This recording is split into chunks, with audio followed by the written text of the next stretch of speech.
Oca i Sina i Svetoga Duha. Hristos se rodi. Svi naši veliki praznici, draga braćo i sestre, imaju period pre samog praznika kada se proslavljaju, a isto tako i period posle praznika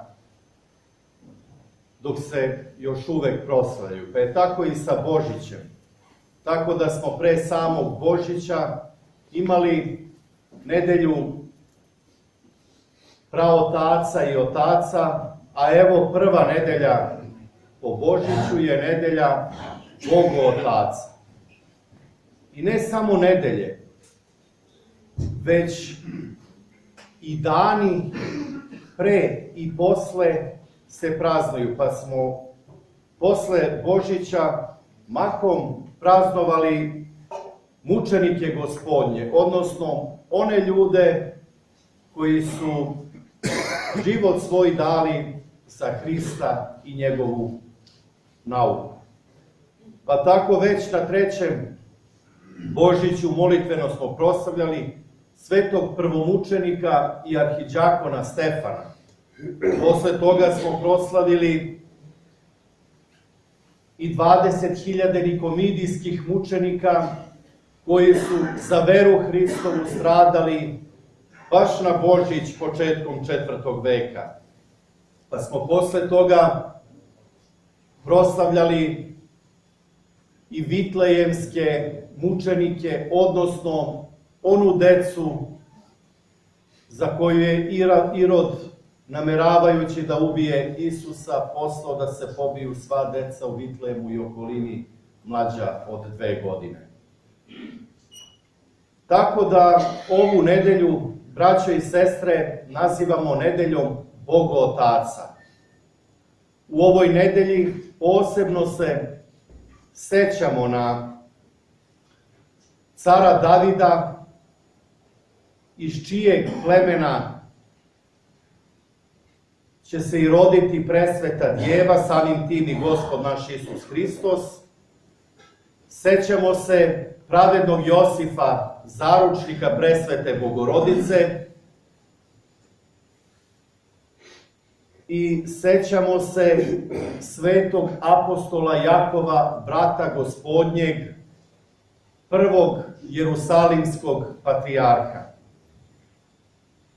Sećamo se ovih ljudi zato što je crkva i odredila ovaj dan i ovu nedelju da se sećamo telesnih rođaka Gospoda našeg Isusa Hrista, baš ono da bi dokazala nevernima i jereticima da je Gospod Isus Hristos naš imao i čovečansku i božansku prirodu. Kao što smo mogli da pročitamo u današnjem Svetom evanđelju, znači anđeo Gospodnji se javio Josifu i rekao mu da napusti Vitlejem i da ode u Egipat, jer će Irod krenuti u svoj krvavi čin, odnosno poslaće svoje dželate da pobiju svu decu mlađe od 2 godine, ne bi li ubio i samog Isusa, kada je uvideo da su ga mudraci prevarili.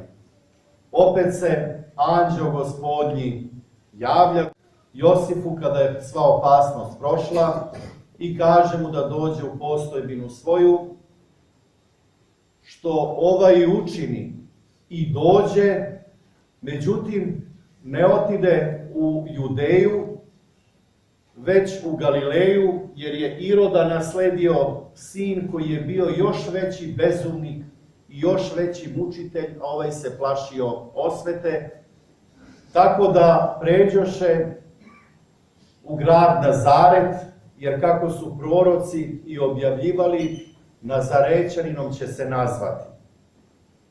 Da napomenem samo, braćo i sestre, da je među Jevrejima reč Nazarećanin, odnosno žitelji Nazareta, su bili niža klasa među Jevrejima. Tako su ih zapravo Jevreji smatrali.